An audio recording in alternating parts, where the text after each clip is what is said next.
hechos están ya, se han dado, se han producido. Lo importante es un poco ver qué puede ocurrir hacia futuro y cuál es el precedente que esto significa. Eso quedó un poco pendiente de la discusión anterior.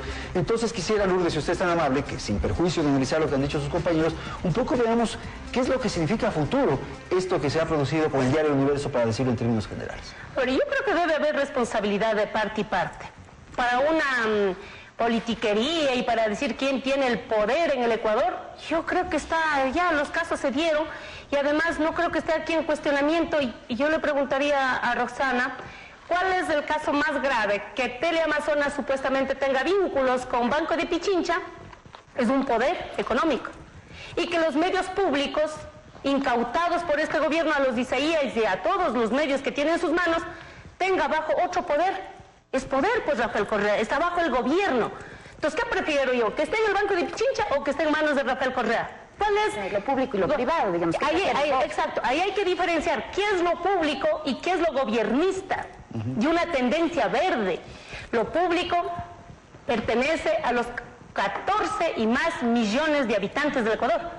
Pero ahora los medios de comunicación públicos responden a la línea del presidente Correa y punto. Nosotros no tenemos de entrada ahí. Los que no pensamos como Correa no estamos ahí. Entonces, para mí, los medios sí deben ser libres tanto de lo uno como de lo otro y hacer una información que garantice el artículo 18 de la Constitución, que dice dar como derecho de los ciudadanos y ciudadanas a todos los ecuatorianos ese derecho de una información libre, plural, pluralista, no sé qué nomás dice, universal, veraz, comprobada, contrastada, no sé qué cosas dice el 18, lo cual hay que ver cuántos medios de comunicación, y ahí te doy la razón, Rosana, algo hablabas tras cámaras sobre el tema de Colombia. Como un medio de comunicación como es del gobierno, el Telégrafo, el Gama TV, que dice, cuando le conviene dice que no son del gobierno, cuando para cobrar más de $10.000 en sueldos, en cambio dice que somos empresa privada, ¿cómo ese canal me ha sacado cuantas veces sea necesario? Es que yo soy de la CIA, pero ¿cómo me comprueban? Y no pueden contrastar. Me dicen que tengo 40.000 hectáreas de brócoli. No me pueden contrastar. Todo Cotopaxi no creo que tenga esa cantidad de territorio. Me dice que tengo una empresa minera. No puedo contrastar porque el poder está manejado por Correa en los medios públicos. De manera que yo sí creo que dejo una gran lección esto de parte y parte, que nosotros, sobre todo los políticos, tenemos que aprender a caminar en la vida política con halagos, con observaciones, con insultos, con críticas, y de eso hay que saber discernir qué es lo que afecta en lo político. Yo reitero, yo no me resiento de todo lo que dice Correa. Ya, voy a publicar un libro, posiblemente en días va a salir un libro. Espero no ir a la cárcel por eso. ¿Libro de qué va a ser? Es sobre todas las cartas que le he dirigido al presidente y no me ha contestado en el tema de réplica. Porque todas las mentiras que ha dicho Correa hay que poner en un libro que diga prohibido olvidar. Okay. De manera que no le tengo miedo. ¿Cuál es un poco el futuro, el precedente de esto?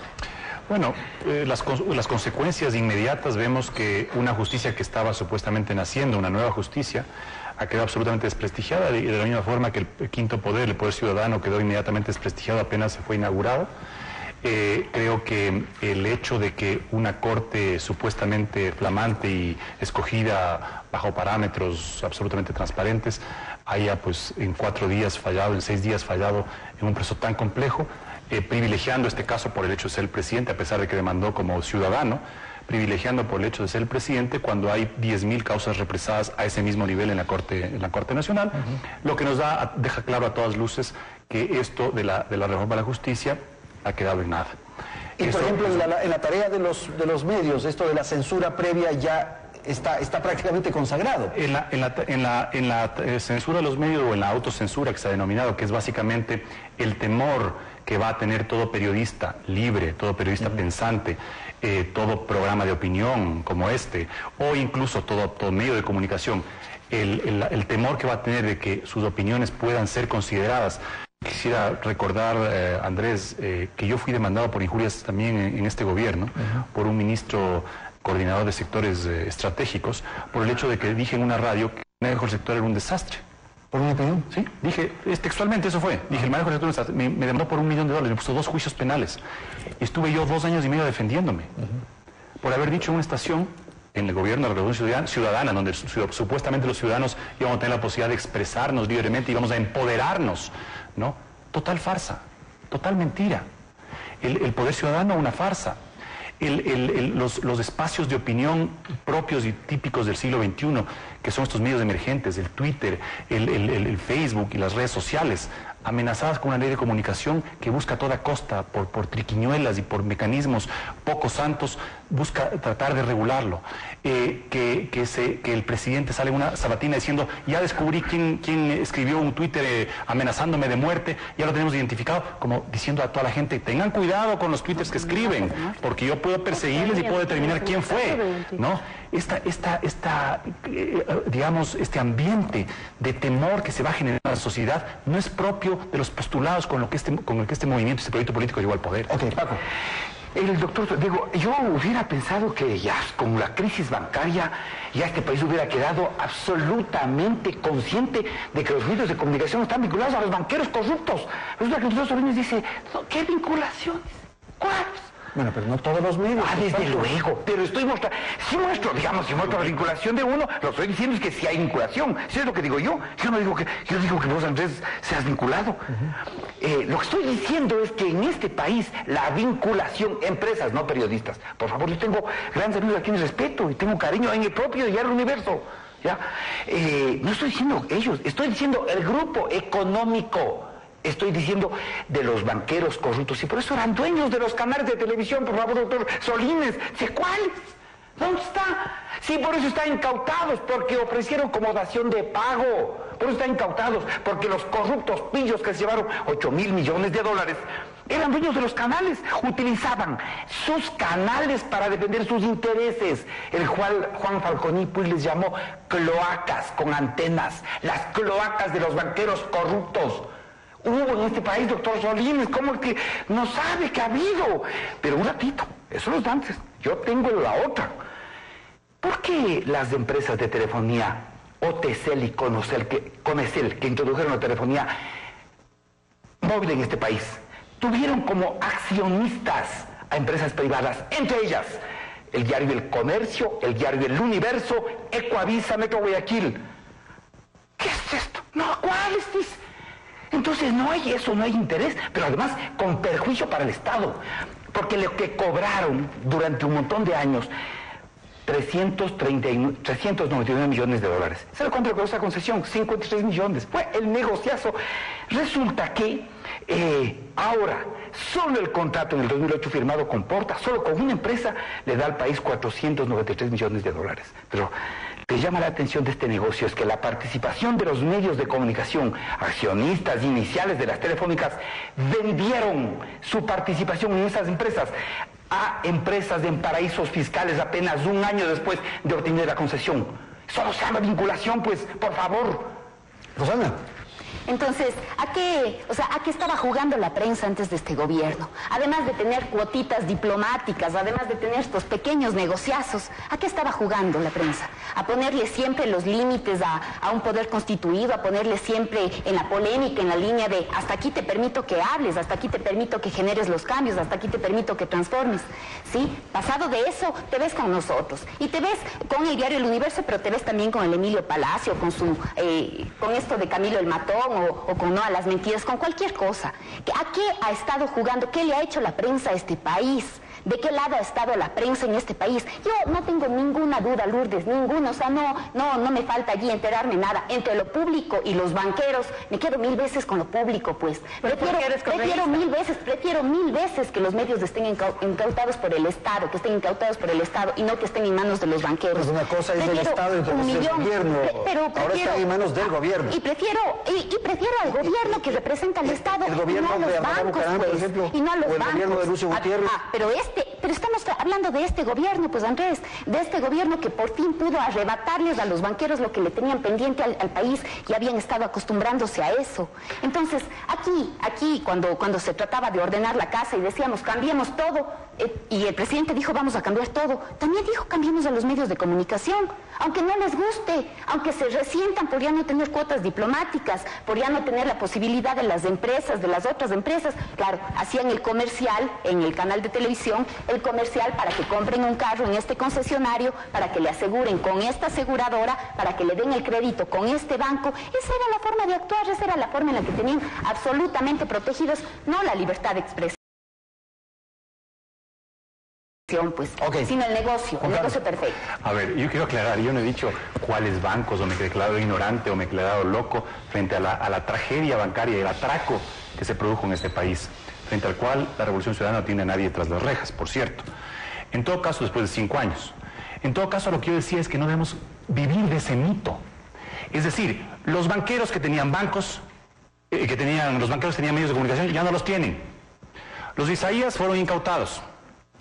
El señor Egas vendió su canal bajo este gobierno, o sea que si es que hay alguna sospecha pueden indagar ellos mismos. No se ha oído nada ni se ha escuchado nada. Lo que yo decía es, ¿por qué seguimos rumiando eso cuando deberíamos más bien buscar responsables, determinar ya perjuicios? No, eso no ha sucedido. El decir cambiemos a los medios como parte del cambio radical que el gobierno de la Revolución propuso, era cambiar cómo funcionan los medios, no cambiar de dueños. Porque lo único que se ha generado en estos 5 años es cambio de dueños. Porque las prácticas, hasta las parrillas de programación siguen siendo las mismas.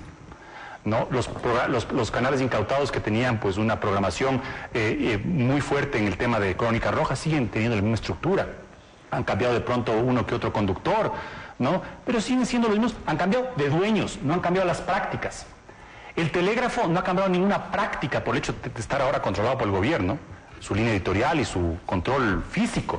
No ha cambiado en absolutamente nada las prácticas que deben corregirse en el periodismo libre, y el periodismo honesto y el periodismo serio, ¿no? No respeta el derecho a la réplica, no respeta el derecho a la rectificación. A mí me pactaron una entrevista, me dijeron, hora, fotógrafo, todo. Al final me censuraron, di la entrevista y nunca me publicaron. ¿No? En Canal 10, TC Televisión, me invitaron hace 3 semanas a una entrevista con el periodista Vaquerizo, ¿no? Y me llamaron la noche anterior diciendo, ¿sabe qué? Por un problema logístico tenemos que cancelarle.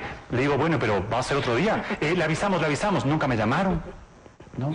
Entonces, ¿de qué cambio estamos hablando? Se llenan la boca con estos fantasmas de los que han vivido 5 años. Y en la práctica no ha habido ningún cambio, lo único que ha habido es una radicalización de las prácticas nefastas por las que este país se ha hundido, simplemente que ahora provienen desde las instancias del Estado. Lourdes, ahora usted. A ver, yo creo que no se va a, yo estoy de acuerdo, se debería cambiar la estructura, el manejo de los medios orientados, repito, a brindar información y no a servir a un patrón privado ahora, y ahora que estamos en la revolución, a un patrón de un partido político, o sea, eso no estoy de acuerdo. No puede ser que yo me voy, mire, me voy a ahora ya no solamente los medios públicos están en manos del gobierno. Me voy a Santa Elena, estoy entrando a un canal y dice que por problemas de una llamada telefónica no pueden dar la entrevista a la doctora Tibán, a pesar que estaba confirmado, me cerraron. Me voy a una radio, comenzamos la entrevista anunciando que ha sido cerrada en un medio de comunicación por un llamado desde la capital, será un asambleísta, será el propio gobierno, pero los medios de comunicación tienen que ser libres pues para escuchar a cualquiera que venga. Hoy puede ir Roxana, mañana puede ir Paco, pasado mañana irá Marco Murillo a las provincias, abran las puertas. Resulta que estoy en una radio, ¡plum!, se va la luz comenzando la entrevista. No puede ser que yo me vaya a Loja, se va la luz no solamente en un canal de televisión, se va la luz en la Universidad Nacional de Loja, en la Facultad de Administración. Cuando comienzo a hablar de la Ley de Juventudes, resulta que nos quedamos a oscuras y 2 horas de socialización con luces de los celulares. Eso hicimos, eso tiene que quedar, eso prohibido olvidar en este gobierno, está metiéndose a instancias privadas. Voy a Cuenca sobre el tema, a escuchar qué pasa con el tema del areteo de ganado, estoy comenzando a hablar en Girón, se me va la luz y me quedo sin micrófono. Y ahora se te va a ir el punto porque tenemos que ir al corte comercial. Y ya con esto termino, pero me fui a Los Ríos y en un programa candente que comenzaban las llamadas telefónicas, se fue la luz. Y no puede ser que eso pase a nivel nacional como una directriz para ir callando las voces a la oposición. Por Dios, no puede ser. Aquí ya mismo se va la luz. Se me va la luz. Tengo que ir a un corte comercial. Ya volvemos en un instante.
dice de la valija. La valija es de estos, para el pueblo ecuatoriano, esto, que yo puedo meter aquí unos 4 o 5 sobres y los llevo al exterior.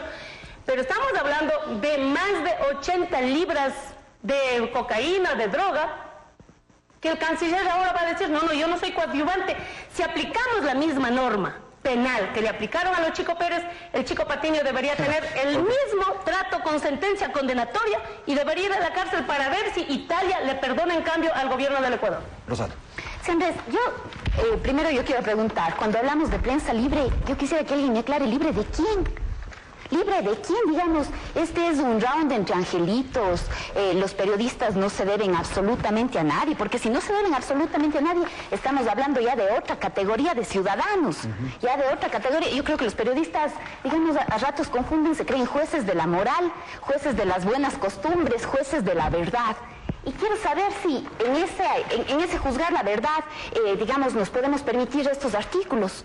¿Qué pasa? Yo tomo el mismo ejemplo. ¿Qué pasa con Juan Montalvo, por ejemplo? Sí. ¿Qué pasa con escritores que en el pasado fueron baluartes de luchas, de enfrentamientos? El propio Paco en su micrófono en Radio... ¿Se debían a algún banco? No. Juan Montalvo no se debía a ningún banco, ¿no es cierto? Lo que yo digo es que entonces, esas opiniones... Este rato sí está como complicado seguir creyendo que, por ejemplo, Teleamazonas no tenía ningún vínculo bancario, ningún vínculo con el grupo Pichincha, con el Banco de Pichincha, o que Telerama con el grupo El Juri. Es decir, como que ya está pasado y en desuso, ya nadie se cree eso de la prensa libre, ¿verdad? Es una prensa absolutamente dependiente de poderes fácticos. Entonces, esos poderes fácticos no pueden permitirse utilizar este tipo de artículos para semejante ataque. Si el tema es ese de fondo que usted señala, esto de que los periodistas están sometidos a una presión de un poder económico tan poderoso, ¿por qué el juicio contra Emilio Palacio? Porque él tiene toda la responsabilidad. Era solamente ese caso para demostrar el resto. No, y no era solamente, yo creo que hablar solamente del artículo, no las mentiras, es simplificar todo el proceso, porque estamos hablando aquí de más de 150 artículos, cada uno más ofensivo que el otro. Yo lo que digo es, si alguien a Lourdes Tibán le dice matona, no importa si le dices tú como periodista Andrés Carrión o si le digo yo, legisladora Rosana Alvarado, la sanción, la pena para Andrés Carrión, periodista, y para Rosana Alvarado, abogada, debe ser la misma. No importa la profesión, no importa si son sacerdotes o si son curas o si son médicos, no importa, el delito es el mismo. Entonces, ¿qué tipo de periodismo es el que estamos protegiendo cuando dicen se sienta un precedente? Pero eso es indiscutible, eso queremos. ¿Qué pasaba si sucedía lo contrario? Si aquí la prensa seguía con luz verde para decir esto, para tratar a la gente decente como criminal, como genocida, como delincuente de lesa humanidad. Es decir, estamos comparando con lo que sucedía en los Balcanes, con un carnicero de ellos. No hay aquí ningún tipo de sanción, no hay ningún límite a esa irresponsabilidad, pero a semejantes actos. Esto es ya una enfermedad. 150 artículos en esa línea son una enfermedad. Por favor. En la guerra de Irak, en la reciente guerra de Irak contra Saddam Hussein, se escribieron libros, y no uno, varios, en donde se llamó genocida al presidente Bush. Y el presidente Bush no inició ningún juicio contra nadie. Se lo tildó de tonto, se lo tildó de que sirve a los intereses económicos, que quería destruir Irak para venderles la reparación y el salvataje. Y jamás inició un juicio alguno. Son sociedades en donde efectivamente todo sector que genera opinión, que hace que circule información, tiene intereses, tiene una ideología, tiene creencias. Cuando hablamos de prensa libre no hablamos de prensa neutra, no hablamos de prensa sin ideología, no hablamos de periodistas sin sentimientos. Hablamos de personas de carne y hueso que tienen visiones, que tienen concepciones, y esto del mito de que responden a intereses económicos, ¿no? Entonces resulta que el ejemplo que ponía Paco Velasco, el señor Roberto Aguilar, cuando estaba en el Universo, respondía también a aquellos intereses económicos, porque usted estaba demostrando que se fue porque no le dejaron publicar un artículo de acuerdo a su creencia y a su particular visión.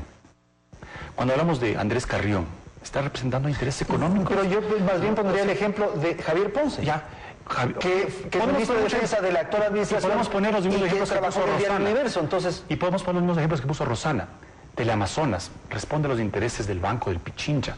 Bueno, ¿y de qué forma ya en la práctica han protegido algún delito el Banco del Pichincha. El Banco del Pichincha estafó a los usuarios y el canal les defendió. Esto que se ha creado, este mito para justificar una posición política, porque el gobierno desde el día 1, a pesar de que Correa y todo su proyecto político es en gran medida producto de los medios de comunicación a los que ahora ataca, porque Correa se da a la luz pública sin haber tenido más que una experiencia de 3 meses como ministro de Finanzas, gracias a los medios, gracias a muchos de las estaciones de radio y televisión que ahora está atacando vehementemente.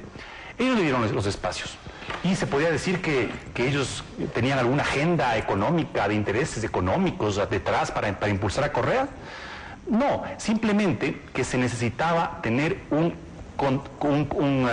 contrapuesta política, un legítimo contradictor, y toda vez que la partidocracia fue aniquilada con prácticas además tradicionales de la partidocracia, no nos olvidemos de los manteles y de toda esta maniobra que se hizo para sacar a los asambleístas.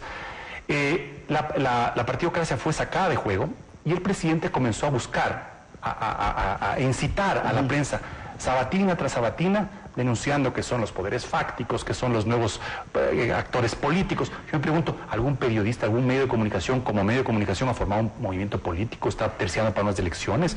¿Qué espacio político le está de alguna forma disputando al presidente y a su proyecto? Ninguna. Es decir, todo esto son mitos que se van creando, pero en la práctica lo que nos queda es, como decía Rosana, sí, es un precedente judicial y es el precedente que querían, pero en mi criterio es un precedente nefasto. Es un precedente nefasto porque un presidente de la República, ni aquí en el Ecuador ni en ninguna parte del mundo, puede enriquecerse a costa de demandas y peor aún, a costa de demandas utilizando artículos que de acuerdo a los estándares interamericanos deberían ser eliminados de nuestra legislación, porque no se puede criminalizar la opinión. Nadie puede terminar con sus huesos en la cárcel, ni Paco Moncayo en la época de Lucio Gutiérrez, ni Paco Velasco, perdón, en la época de Lucio Gutiérrez, no tenía por qué, porque aunque le hubiera dicho los epítetos que acaba de repetir en este programa, aunque le hubiera dicho eso, y aunque le hubiera dicho muchas cosas peores que esas, y le hubiera dicho un dictador o autócrata, o lo que fuere, no tenía por qué Paco Velasco terminar con su cuerpo en la cárcel, y peor aún, sin su patrimonio, porque expresó sus opiniones. Ok, tengo que ir a la publicidad, vamos a ir a un corte y enseguida retornamos para el segundo segmento del programa En la Polémica. Ya volvemos.